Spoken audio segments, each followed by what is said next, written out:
அத்தை, பிரேக்ஃபாஸ்டா ரெடி பண்ணியாச்சு. லஞ்சுக்கு என்ன பண்ணலாம்? எல்லாருக்கும் பிடிச்சது என்னமோ அதையே பண்ணு. இன்னைக்கு சாப்பாடு கொஞ்சம் தடபுடலாவே இருக்கட்டும். சரிங்க அத்தை.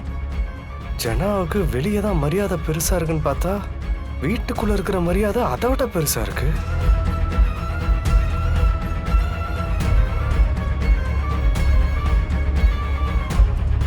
சார்,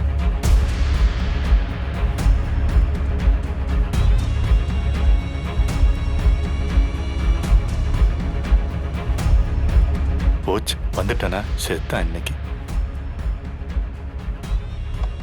வணக்கம்மா. வந்துட்டானா? காலங்காத்தால அத்தை கிட்ட வாங்கி கட்டிக்கிறதுக்குன்னு வந்துட்டான். இப்ப என்ன ஆக போகுதுன்னே தெரியலையே. யார் இவன்? ஓ, அந்த ஃப்ராடு பார்ட்டியா? கையுங்களவுமா மாட்டினவனாச்சு. செத்தாண்டா இவன்.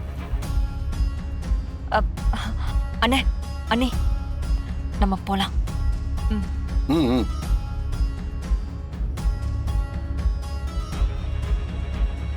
அடடே, வாங்க சார் வாங்க. உங்களுக்கு அதான் வெயிட் பண்ணிட்டு இருந்தோம். பரவாயில்லையே, ஆள் அனுப்பிச்சு கூப்பிடுறதுக்கு முன்னாடியே நீங்களே வந்துட்டீங்க. ஆள் வச்சு கூப்பிட்டா அவன் நிலைமை என்ன ஆகும்னு தெரிஞ்சிருக்கோம்ல. அதான் சாரே சரண்டர் ஆகலான்னு வந்திருப்பாரு. அப்படிதானே சார்? வாங்க சார் வாங்க, இப்படி வாங்க. உனக்கு நான் என்ன குறை வச்சேன்? மாசம் 40,000 சம்பளம், அது போதாதுன்னு bonus, increment, allowance, emergency fund, உன் ஃபேமிலிக்காக, உன் குழந்தைங்க ஸ்கூலுக்காக நான் என்னெல்லாம் பண்ணிருக்கேன். அதுக்கு மேலையும் நீ அயோக்கியத்தனம் பண்ணிருக்க. உன்னெல்லாம் மன்னிக்கலாமா? மேடம் என்ன விட்டுருங்க மேடம். தெரியாம பண்ணிட்டேன் madam. Please out. Madam. Sir சொல்லுங்க மேடம். போ. டேய், திரும்ப மீட்டிங் வந்து சொல்றதுக்குள்ள போய் போ.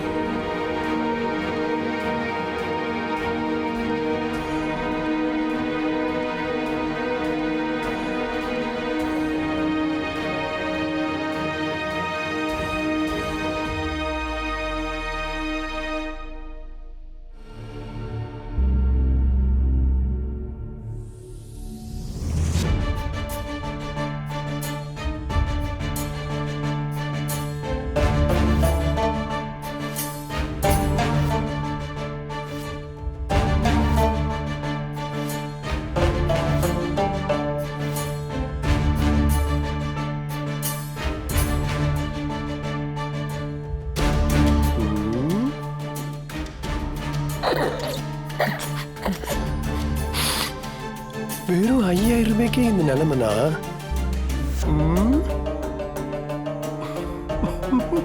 சடுகுடு சந்தனம் சடுகுடு சந்தனம்.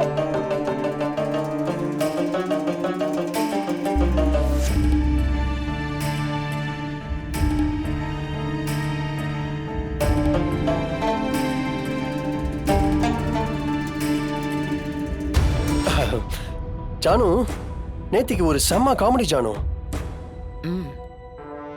என்ன? இப்போ ஒரு திருடனை நீ போலீஸ்ட பிடிச்சு கொடுத்தல, அதே மாதிரி ஒரு திருட்டு பையன் எனக்கு தெரியாதுன்னு நினைச்சு நம்ம ஆபீஸ் கவுண்டர்ல இருந்து வெறும் 500 ரூபா தான் ஜானு அப்படியே எடுத்து பாக்கெட்ல வச்சுட்டு நைஸா எஸ்கேப் ஆயிட்டான். நான் திரும்பி ஒரு பார்வை பார்த்தேன் பாரு, அவ்வளவுதான். அவன் கண்ணுல இருந்து தாரையா தண்ணி கொட்டுது ஜானு. சார் சார் சார், நான் தெரியாம பண்ணிட்டேன் சார். சாயங்காலம் குடிக்கலாம், கை காலம் உதறும் சார். ஒரு குவார்டர் அடிக்கலான்னு வெறும் 500 ரூபா தான் சார் எடுத்தேன். என்ன மன்னிச்சிருங்க சார், என்ன மன்னிச்சிருங்க சொல்லி காலில் விழுந்து கதறிட்டான். இவ்வளவு பயம் இருக்கிறவன் எதுக்கு ஜானு இந்த திருட்டு வேலையெல்லாம் பண்ணணும்? சிவி, அதுலயும் சில பேரு ஆழம் தெரியாமலே காலை விட்டுருவாங்க. விட்டதுக்கு அப்புறம் தான் தெரியும் அது நண்டு புத்தா இல்ல நாகப்பாம்பு புத்தானே. சிபி, அதுக்கப்புறம் பதறி என்ன சிபி பிரயோஜனம்? வாழ்நாள் ஃபுல்லா திக்கு திக்குன்னு தான் வாழணும். மீனா, சொல்லணும்னு நினைச்சேன். வந்து உட்கார்ந்ததுமே சட்னியோட வாசனை சூப்பரா இருந்தது. இத நம்ம செஃப் கிட்ட சொல்லி இந்த சட்னியோட ரெசிபியை சொல்லிடு. இனிமே நம்ம ஹோட்டல்லையும் இந்த சட்னி தான் இருக்கும். சரிங்க அத்தை.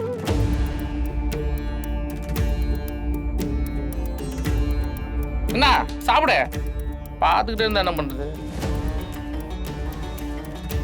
ஜனமா இட்லி வச்சுக்கோங்க.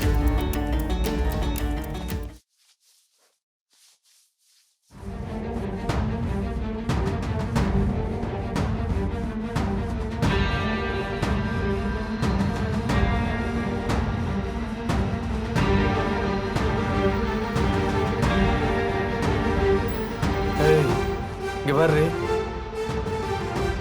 ஒன்னதான் இங்க பாரு.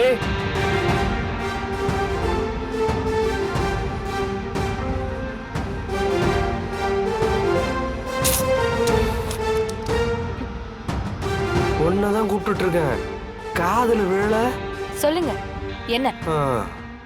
ஏண்டி உன்னை வம்படியே கல்யாணம் பண்ணி அவங்க வீட்லயே அவங்க கண்ணு முன்னாடியே கெத்தா உட்காந்துட்டு இருக்கேன். நான் எப்பேற்பட்ட ஆளுன்னு அக்காவும் மாமாவும் ஆல்ரெடி இன்வெஸ்டிகேட் பண்ணி ஜனகாம்பால் கிட்ட ஒரு ரிப்போர்ட்டே சப்மிட் பண்ணிருக்காங்க. இப்ப நான் உன்னை ஏதாவது பண்ணிடுவேன்னு அவங்க எல்லாரும் பதட்டமா தானே இருக்கணும். பயப்படணும்ல. அவனுங்க என்னமோ இந்த மாதிரி ஒரு சம்பவமே நடக்காத மாதிரி குடும்பமே கூல பூரி உருட்டி உருட்டி வாயில தள்ளிட்டு இருக்கானுங்க. என்னடி நடக்குதுங்க?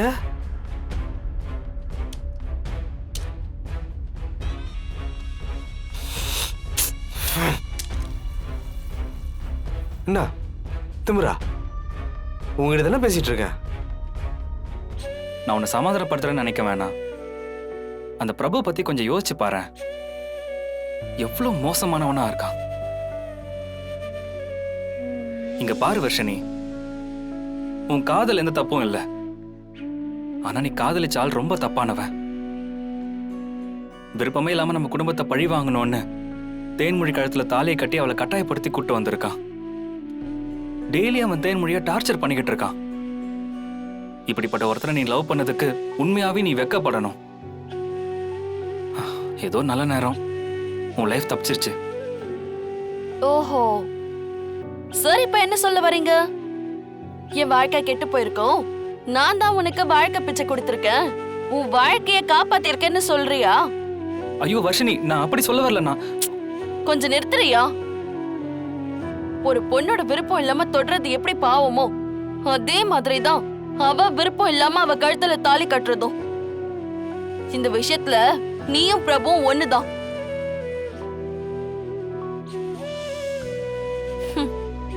பிரபுவை தப்பு சொல்றதுக்கு உனக்கு எந்த தகுதியும் இல்ல. சரி, நீ சொல்ற மாதிரியே வச்சுக்கலாம்.